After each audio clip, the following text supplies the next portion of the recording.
أعوذ بالله من الشيطان الرجيم. بسم الله الرحمن الرحيم. الحمد لله رب العالمين وصلى الله على محمد وآله الطاهرين. اللهم صل على محمد. عقائد امامیہ پڑھ رہے تھے اور بات امامیوں کے تیسرے عقیدے نبوت کے سلسلے میں امامیہ یعنی شیعہ اثنا عشری کیا عقیدہ اور کیا نظریہ رکھتے ہیں. تو شیعہ کی نظر میں اور شیعہ اعتقاد کے مطابق نبوت ایک وظیفہ الہی ہے، ایک فرض الہی ہے، منصب الہی ہے کہ جو خدا کی جانب سے نبی کو حاصل ہوتا ہے. گویا زمین پر وہ خدا کا نمائندہ خاص ہوتا ہے. خدا بند متعال اسے چن کر کے اس کا انتخاب کر کے بھیجتا ہے، اور جسے نبوت کے لیے انتخاب کرتا ہے وہ اس کے بندوں میں سے کامل ترین بندہ ہوتا ہے، جس کے اندر نبوت کی یا خدا کی جانب سے ملنے والی ذمہ داریوں اور اس کی وظائف کو بہترین طریقے سے ادا کرنے کی لیاقت اور شائستگی ہوتی ہے. ایسا نہیں کہ کسی کو نبی بنا دے.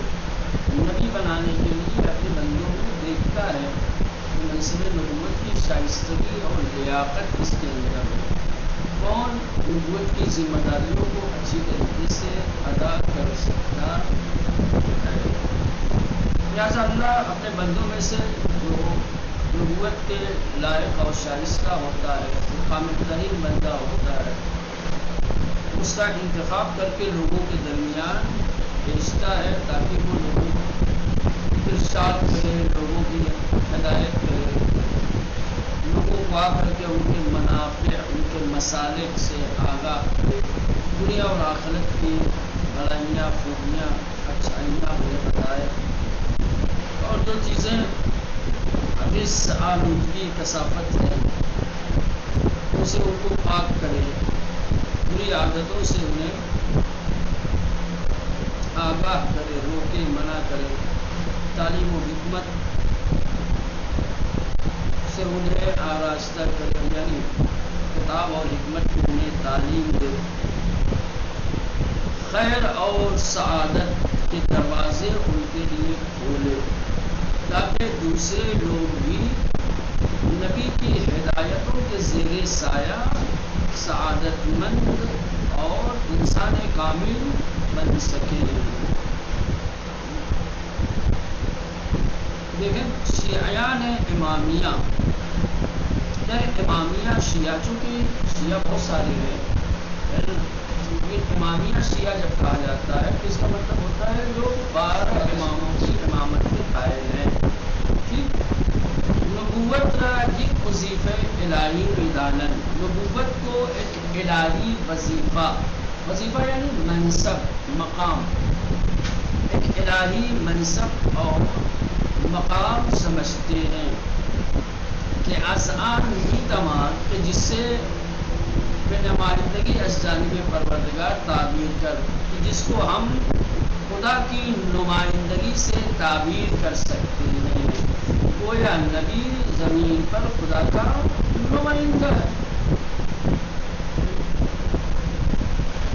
خدای بزرگ آن را بیجے برگزیدگان و بندگان شائستش کی درجہ کامل انسانیت قرار دارن گردانید. خدا بند متعال نے اس منصب اور اس وظیفے کو اپنے بندوں میں سے جو انسان درجہ کمال تک پہنچا ہوا ہے، اس کے بندوں میں سے جو منتخب ہے، جو چنا ہوا ہے، اسے عطا کرتا ہے. وَآنَارَ برائے ارشاد مردم میں فرشتہ، اور انہیں یعنی نبیوں کو اللہ لوگوں کے ارشاد یعنی ہدایت کے لیے، رہنمائی کے لیے بھیجتا ہے تاکہ انسانہا رب مصالح و منافع شاندار دنیا و آخرت رہنمائی کرے، تاکہ وہ انسانوں کو دنیا اور آخرت کے کے منافع اور مصالح کی طرف رہنمائی کر سکے، تاکہ وہ بتا سکے کہ دنیا میں تمہارے لیے کون سی چیزیں فائدہ مند ہیں، نقصان والی، آخرت میں کون سی چیزیں تمہیں فائدہ پہنچا سکتی ہیں۔ دنیا اور آخرت کی تمام اچھائی اور برائیاں بتاتا ہے۔ بس آلودگی ہے اخلاقی پاکستان سازت، اور انہیں اخلاقی زشتیوں سے، اخلاقی کثافتوں سے، اخلاقی رذائل سے پاک۔ یہاں وظیفہ بتا رہے ہیں کہ نبیوں کا وظیفہ کیا ہوتا ہے، سمجھ رہے ہیں حقیقت؟ نبیوں کے وظائف، ان کی ذمہ داریاں یہاں سے بتا رہے ہیں۔ ایک تو یہ کہ نبیوں کو اللہ لوگوں کے بیچ اس لیے بھیجتا ہے تاکہ وہ آ کر کے لوگوں کو کیا کریں، ہدایت کرے، ان کی رہنمائی کرے، ان کی دنیا اور آخرت کے امور کی جو اچھائیاں برائیاں ہیں ان سے آگاہ کرے، جو اخلاقی برائیاں ہیں ان کے اندر اس سے ان کو پاک کرے، وہ از عادات زشت پرہیز دہت، اور بری عادتوں سے انہیں روکے، تعلیم حکمت آمیز آنہار آموزش دہت، اور حکمت آمیز تعلیم سے انہیں بہرے مند کرے یا حکمت کی تعلیم دے۔ بدرہائے خیر و سعادت راہ، خیر اور سعادت کے دروازوں کو پیروئے آنا لوگوں کے لیے وہ شاید کھولے، سعادت کے راستے ہموار کرے، کامیابی کے، کامرانی کے، سربلندی کے دروازے ان کے لیے کھولے، تا آنا بے مقام کمالی ادھر خود شانس، تاکہ لوگ کیا ہے کمال کے مقام تک جو ان کے اندر پایا جاتا ہے بے رسن پہنچ سکے۔ بہر کسب تماجت در دنیا و آخرت میں درجات بالا نائل کرتا ہے، اور ہر شخص دنیا اور آخرت کے بلند مقام اور درجات تک پہنچ سکے۔ نائل گردیدن یعنی رسیدن، پہنچنا، نائل ہونا یعنی پہنچنا۔ شیعان معتقدن کی قائد لطف ایجاب بلند خدائے جہان آفرین کی بر بندگانش مہربانش، پیامبرانی را برائے ہدایت بشر و انجام وظیفہ اصلاح بمیان بندگان میں فرشتہ، تا آنان نمائندگان و سفیران حق و سنت خلق باشد، خداوند میدان انجام رسالت را برتنچی رسالی پوشاند و مردم در انتخاب عالی چون اختیاری ندارند۔ اب یہاں سے اس بات کی طرف اشارہ کر رہے ہیں کہ ضرورت انبیاء کا یہ دلیل کیا ہے، اللہ نے کس قاعدے اور کس دلیل کی بنیاد پر انسانوں کے بیچ نبیوں کو بھیجا ہے۔ ایک قاعدہ ہے جس کو کہا جاتا ہے قاعدہ لطف، یاد رکھیں، قاعدہ لطف کے ذریعے سے نبوت کو ثابت کیا جاتا ہے، اور اسی دلیل سے امامت کو بھی ثابت کیا جاتا ہے۔ کیا ہے قاعدہ لطف؟ قاعدہ لطف کیا ہے، اختصار کے ساتھ کسی بتا دیں۔ قاعدہ لطف یہ ہے کہ اللہ اپنے بندوں پر مہربان ہے، اللہ بندوں کے کمال اور اس کی سعادت، اس کی خوش بختی چاہتا ہے اور اس کے لیے فکر مند ہے۔ اسی لیے خدا کا یہ فضل، خدا کا یہ کرم اس کے بندوں کے ساتھ، خدا کا یہ لطف جو اس کے بندوں پر ہے، وہ ایجاب کرتا ہے کہ بندوں کے کمال کے، سعادت کے، خوش بختی کے اہتمام خدا کرے۔ پہلا کیسا لطف پیدا کر کے یوں ہی چھوڑ دے، میری سعادت اور میری کمال کے لیے کوئی اہتمام، کوئی بندوبست نہ کرے، تو یہ کیسا کرم، کیسا فضل۔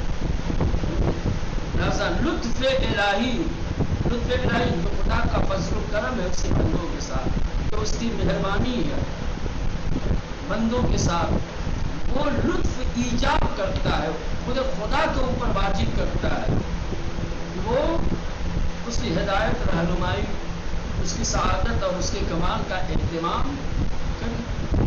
کیسے کرتا ہے؟ پھر سال کبھی کتاب بھیج کے کرتا ہے۔ اگر نبی نہ بھیجتا، کتابیں نہ بھیجتا تو ہر شخص یہ کہتا ہے کیسا لطف ہے، کیسی مہربانی ہے، کیسا کرم ہے، میری سعادت کے لیے، میرے کمال کے لیے، دنیا اور آخرت کے امور میں سے جو چیزیں میرے لیے منفعت والی ہیں، جو مسالے والی ہیں، اسے آگاہ کرنے والا تو کوئی تھا ہی نہیں۔ وہ قائد لطف ایجاب کرتا ہے کہ اللہ اپنے بندوں کو کمال اور سعادت کی منزلوں تک لے جانے کے لیے کچھ اپنے نمائندے بھیجے، تاکہ وہ نمائندے آ کر کے اس کے بندوں کو سعادت اور کمال کا راستہ دکھائیں۔ اگر اللہ کے یہ نمائندے نہ ہوتے تو انسان سعادت اور کمال کا راستہ نہیں پا سکتا تھا۔ یہ قائد لطف ہے، بھی ہو سکتا ہے کہ آگے آئے اس کی تفصیل بیان کریں تو وہاں پہ دیکھا جائے گا۔ فی الحال یہ دیکھیں، شیعیان معتقدن کے شیعوں کا عقیدہ ہے کہ قائد لطف ایجاب میں کنر، قائد لطف ایجاب کرتا ہے، واجب قرار دیتا ہے کہ خدا جہان آفرین، کہ دنیا بنانے والا خدا، کہ بر بندگانش مہربانش، کہ جو اپنے بندوں پر رحم کرنے والا مہربان ہے، شفیق ہے۔ پیامبرانی را برا ہدایت بشر، نبیوں کو انسانوں کی ہدایت کے لیے، انجام وظیفے اصلاح، اور اصلاح کے وظیفے کو انجام دینے کے لیے بمیان بندگان، اپنے بندوں کے بیچ بے فرشتہ بھیجے، تا آنان نمائندگان و سفیران حق، تاکہ وہ حق کے سفیر اور نمائندے بسوئے خلق، لوگوں کی طرف باشر، لوگوں کی طرف ہو، تاکہ وہ خالق کے، مخلوق کے جانب، حق کے خلق کی طرف نمائندے ہوں۔ خداوند خود میدانت کی جامع رسالت را پرتنے چے کسانی کے پوشانت، خداوند متعال جانتا ہے کہ جامع رسالت کس کے پیکر پہ مناسب ہوگا، کسے پہنائے۔ لوگوں کا نبیوں کے انتخاب میں کوئی اختیار نہیں ہے، نبیوں کے انتخاب میں لوگوں کی کوئی دخالت نہیں ہے۔ سوال کیوں نہیں ہے؟ نبوت کے لیے جن چیزوں کی ضرورت ہے، جو شائستگی اور جو لیاقت ہے، لوگ اسے سمجھنے سے قاصر ہیں، سمجھ رہے ہیں؟ جو اوصاف، جو کمالات، جو خوبیاں، جو شائستگی نبی کے اندر ہونی چاہیے، اسی کو انسان نہیں پہچان سکتا، اسی کو پہچاننے سے قاصر ہے، لاچار ہے۔ نبی کیا انتخاب کرے؟ صرف ذات پروردگار ہے جو اس شائستگی کو، اس لیاقت کو، اس اوصاف، اس کمالات کو پہچانتا ہے، لہذا حق کے انتخاب بھی اسی کو ہے۔ دوسرے یہ کہ مقام الہی ہے، یہ منصب الہی ہے۔ جب یہ منصب الہی ہے تو انتخاب کا حق بھی خالق کو ہوگا۔ منصب دنیاوی ہوتا، سماج اور معاشرے کا کوئی مقام، کوئی منصب درجہ ہوتا، سماج والے پردھان تمہارے سماج کا منصب ہے، تم بناتے، وزیر اعلیٰ، وزیر اعظم، دنیاوی منصب ہے، دنیاوی مقامات ہیں، تمہیں حق رائے ہے، تمہیں موقع دیا جاتا ہے کہ بھائی آپ نبوت اور امامت کوئی دنیاوی منصب، سماج اور معاشرے سے جڑا ہوا مقام تھوڑی ہے نا، مقام الہی ہے، مقام الہی ہے، منصب الہی ہے، تو اس کا حق انتخاب ہوتا ہے۔ بھائی کہہ رہے ہیں کہ خداوند متعال جانتا ہے کہ جامع رسالت را، کہ رسالت کا لباس برتنے کسانی، کن لوگوں کے بدن پر بے پوشانت پہنا ہے، یعنی اللہ جانتا ہے کہ نبوت کسے دینا ہے، نبی کسے بنانا ہے۔ مردم در انتخاب آن، اور لوگ اس کے انتخاب میں، لوگ اسے معین اور منتخب کرنے میں ہیچ گونے اختیاری ندارن، کوئی اختیار. پوری دنیا کے انسان اگر کسی شخص کی نبوت راضی ہو جائیں اور اسے اپنا نبی تسلیم کرنے لگے، منصب رسالت اگر اسے دینے لگے، تب بھی ان کے کہنے سے وہ نبی نہیں ہو سکتا. اور اللہ نے جسے منصب نبوت دے کر بھیجا ہے، روئے زمین کا ہر انسان اگر اس کی نبوت کا انکار کر دے، کوئی ایک اس کی نبوت کو تسلیم نہ کرے، تب بھی معلوم جانا. لیکن ایک بہت بڑا فرق دنیاوی منصب میں اور الہی منصب میں یہ ہوتا ہے. دنیاوی منصب اعتباری ہوتے ہیں. ہم نے آج سی ایم بنایا ہے، کل چاہیں تو ہم نے آج پردھان بنایا ہے، کل چاہیں تو روٹی دے کے پورے گاؤں والے اکٹھا ہو کر کے اس کا وہ منصب چھین لو اس سے. لیکن الہی منصب جو ہوتا ہے اسے جب دیا نہیں جاتا تو لیا بھی نہیں جاتا. منصب دیا جاتا ہے وہی لیا بھی جاتا ہے نا. دینے میں جہاں اختیار ہوتا ہے وہیں لینے کا بھی اختیار ہوتا ہے. جہاں دینے کا اختیار نہیں ہے، یہ ہے برائے اثبات رسالت و پیامبری ہر ایک پس پیامبران نیاز بے دلیل و علامتی اس کی مردم پورا بہنوان پیامبر خدا بے شناسن و بے پذیریں و ان دلائل و علامت کی آنلہ موجزے مینامن چیزیں اس کی تنہا از دست شراب کے میدان برنا بلے و از حدود قدرت بشر. کہہ رہے کہ پیامبری اور نبوت و رسالت کے لیے، ثبوت کے لیے کسی کی نبوت اور رسالت کے ثبوت کے لیے دلیل کا ہونا ضروری ہے، علامتوں کا ہونا ضروری ہے. اللہ جب کسی کو نبی اور امام بنا کر بھیجے گا، امام کو چھوڑے، ابھی نبوت کی بات چل رہی ہے، تو کسی کو پیغمبر اپنا، کسی کو اپنا نبی بنا کر بھیجے گا، اس کی کچھ پہچان تو ہونی چاہیے نا. ہم کیسے جانیں گے، ہم کیسے پہچانیں گے کہ یہ اللہ کا نبی ہے؟ وہ بھی تو ہمارے ایسا تو نہیں ہے نا کہ چلو وہ سر پہ سینگ لے کر کے آتا ہے یا اس جسمانی اعتبار سے وہ ہم سے کچھ مختلف ہوتا ہو، اس کی پیشانی پہ لکھا رہتا ہو، مہر لگی رہتی ہو. مہر ہوتی بھی ہے تو وہ پوشیدہ ہوتی ہے، اسے کوئی دیکھ بھی نہیں پاتا ہے. اور اس بات نبوت کے لیے دلیل کی ضرورت ہے.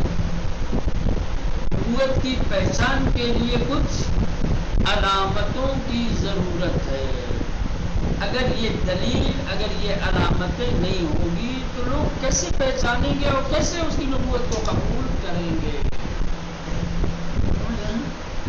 بہت سارے دلائل ہیں، بہت ساری علامتیں، ان میں سے سب سے بڑی دلیل اور سب سے بڑی علامت معجزہ ہے، جو قدرت صرف اور صرف اپنی طرف سے منتخب ہونے والے نبی کو دیتا ہے، کسی اور کو نہیں دیتا. اور یہ ایسا عمل ہوتا ہے کہ جو دنیا کے تمام انسانوں کی قدرت سے باہر ہوتا ہے. کوئی اس کے معجزے کا جواب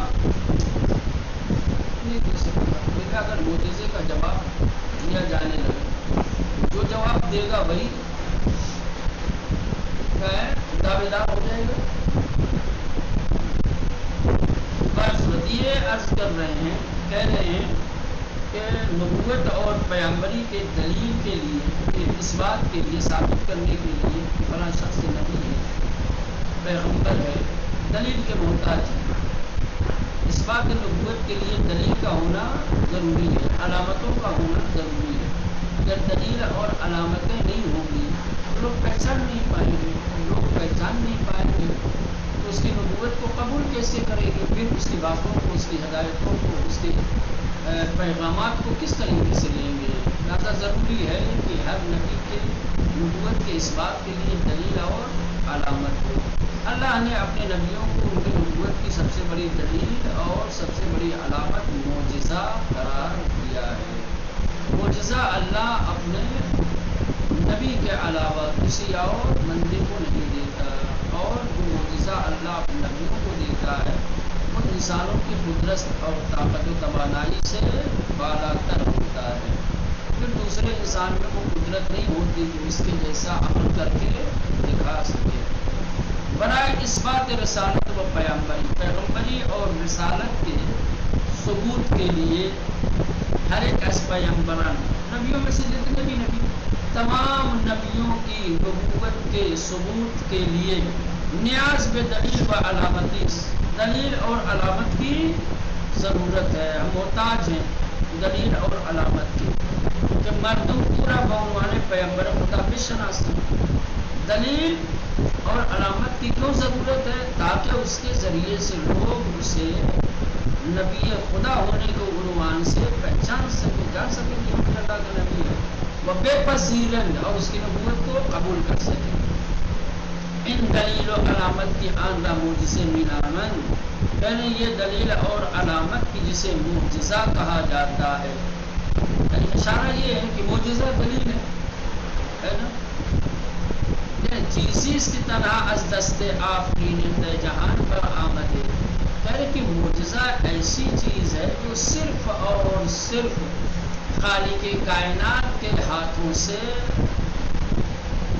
ظاہر ہوتا ہے، بعض حدود قدرت بشر بالا درس، اور انسانوں کی قدرت کی حدود سے باہر ہے۔ انسان کی قدرت و توانائی میں بنے کہ نہیں کہ مردم باہمیں توانائیاں ہے خود ناچار شمن، اس طرح سے کہ لوگ اپنی تمام قدرت و توانائی کے باوجود کیا ہے مجبور اور لاچار ہو جائیں کہ در برابر معجزے پیغمبر، وہ پیغمبر کے معجزے کے مقابلے میں تسلیم شمان کیا ہو جائے؟ تسلیم۔ لوگ اپنی تمام قدرت و توانائی کو اگر استعمال کر لیں تب بھی معجزے کا جواب نہیں دے سکتے۔ معجزہ دست قدرت الہی سے ظاہر ہونے والا عمل ہے جس کو دیکھ کر کے لوگ نبی کے سامنے تسلیم ہو جاتے ہیں اور اس کی نبوت کو قبول کرنے پر مجبور ہو جاتے ہیں۔ بعض ان دو معجزے ہر ایک از پیغمبران متناسب با شرائط زمان آنان ہوتے، یہی وجہ ہے کہ تمام نبیوں کو جو اللہ نے معجزے دیے ہیں وہ ان کے زمانے کے شرائط اور ضرورت کے مطابق تھے۔ جو نبی جس زمانے میں تھا اور اس زمانے میں جس چیز کی ضرورت تھی، شرائط جس چیز کا ایجاب کرتے، اسی اعتبار سے اللہ معجزہ بھی دیتا تھا، ہے نا؟ تمام نبیوں کے معجزے آپ دیکھیں، جناب موسیٰ کے زمانے میں جادوگری کا تھا، اللہ نے عصا کا معجزہ دیا، ید بیضا کا معجزہ دیا۔ جناب عیسیٰ علیہ السلام کے زمانے میں طبابت عام تھی، طبابت کا شہرہ تھا، طبابت کی حکمت کی چرچا تھی، تو اللہ نے انہیں یہ معجزہ دیا کہ جس مریض کو ہاتھ لگا دیتے تھے اور اس کو شفا مل جاتی تھی، اس کو صحت مل جاتی تھی۔ تمام نبیوں کا، نبی کریم کے زمانے میں ادبیات کا ہے نا، فصاحت و بلاغت کا، عرب کو اپنی زبان پہ اپنی فصاحت بلاغت پہ بڑا ناز تھا، ٹھیک، باقاعدہ سال میں اس کے لیے جلسے ہوتے تھے، اشعار سنائے جاتے تھے جس سے اشعار اچھے ہوتے تھے، ہے نا، خانہ کعبہ کی دیواروں پہ لٹکا دیے جاتے تھے، سال بھر تک لٹکا رہتا تھا، لوگ دیکھتے تھے کیا قصیدہ ہے، کیا ادب ہے، کیا فصاحت بلاغت۔ تو اللہ نے قرآن جیسا معجزہ دیا۔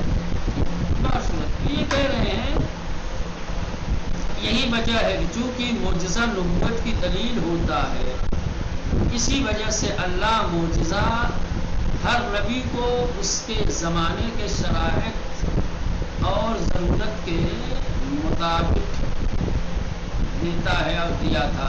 مثلا در زمان حضرت موسیٰ کی سحر و جادوگری، مثلا حضرت موسیٰ علیہ السلام کے زمانے میں سحر و جادو گری کا رواج تھا.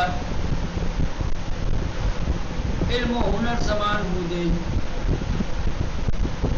آگے بڑھ گئی کیا؟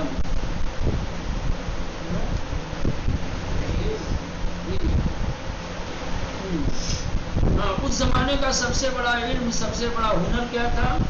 سحر اور جادوگری تھی. اسی کو علم سمجھا جاتا تھا. اسی کو بسیاری از افراد خود را در ان زمین سر آمد می دانستند.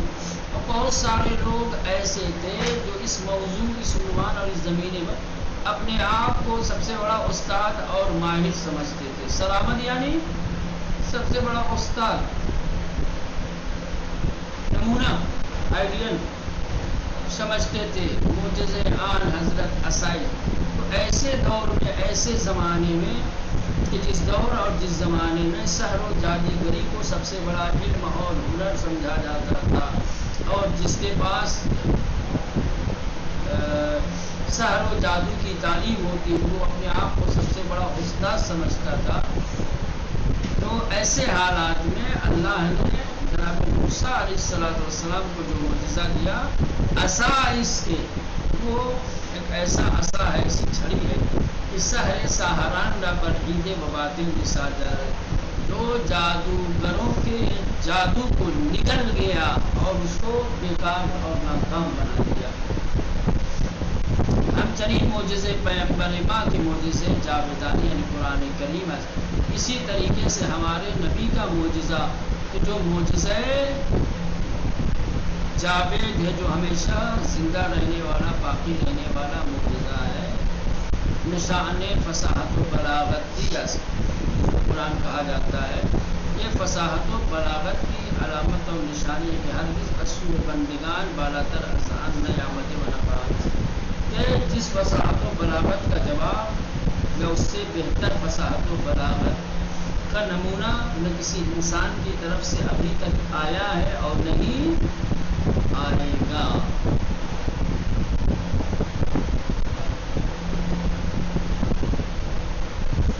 ان معجزے در زمانی رخ دادے کہ داعیے فصاحت و بلاغت جامع عرب آن روز را فرا گرفتے ہو، از آن زمان تا امروز و برائے ہمیشہ قرآن کریم معجزے خواہد ہو.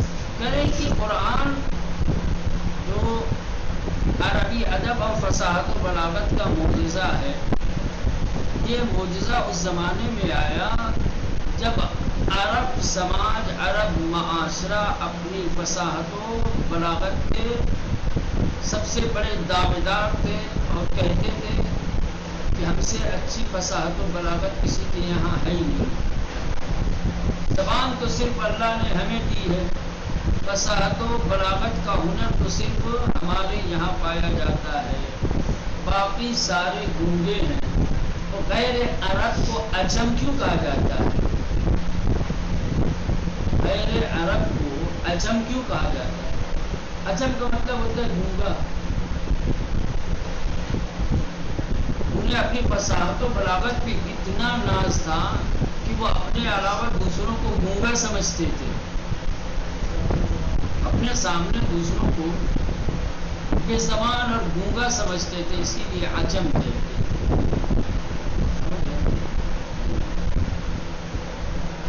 تو بات صورت تو یہ اس وقت جو ہے ان لوگوں کو اپنی فصاحت و بلاغت پہ بڑا ناز تھا.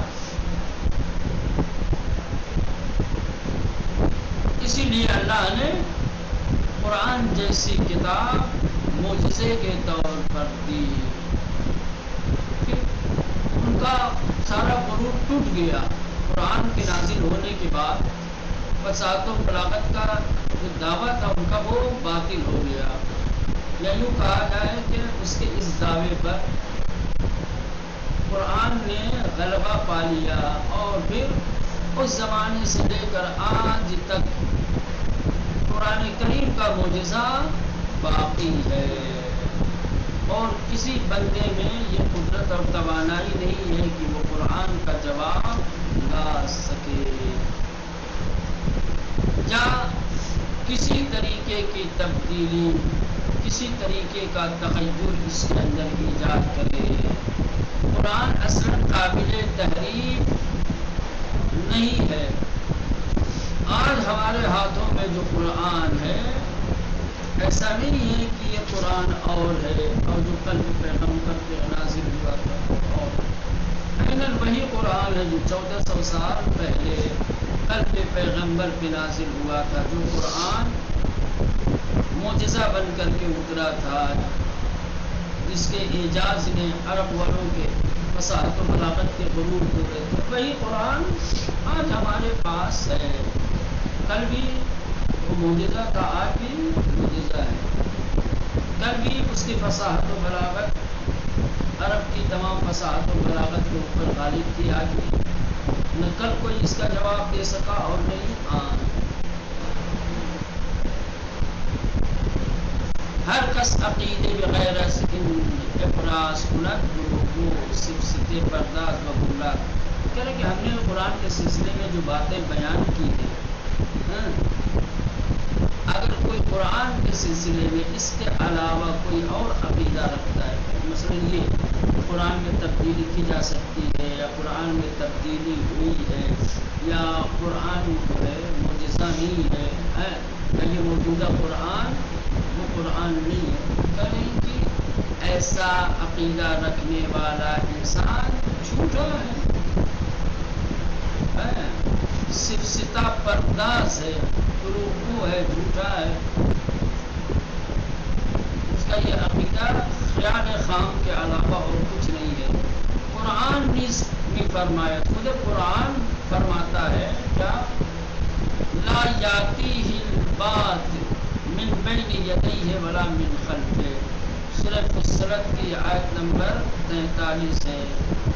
آیت بالکل واضح ہے، لا یاتیہ الباطل من بین یدیہ ولا من خلفہ، آگے پیچھے کسی بھی جانب سے کسی باطل کو یہاں تک پہنچنے کا راستہ نہیں مل سکتا۔ باطل اصلاً اس کے اندر آ ہی نہیں سکتا، کسی بھی جانب سے آنا چاہے۔ باطل کے لیے دخول کے سارے راستے بند ہیں۔ کوئی یہ چاہے کہ کسی طریقے کی کوئی باطل بھائی الہی کے علاوہ کوئی اور چیز اس کلام کے اندر داخل کر دی جائے، شامل کر دی جائے تو ممکن نہیں ہے۔ لا یاتیہ الباطل ہو، اس میں باطل شامل نہیں ہو سکتا، باطل اس تک نہیں پہنچ سکتا۔ من بین یدیہ، سامنے سے، ولا من خلفہ، اور نہیں پیچھے سے۔ یعنی یہ تو ایک کنایہ ہوتا ہے آگے پیچھے سے، یعنی سارے راستے بند ہیں۔ سمجھ رہے ہیں؟ دخول باطل کے لیے قرآن نے سارے راستے بند کر دیے ہیں، لہذا کسی بھی جانب سے، کسی بھی طرف سے کوئی باطل اس کے اندر داخل نہیں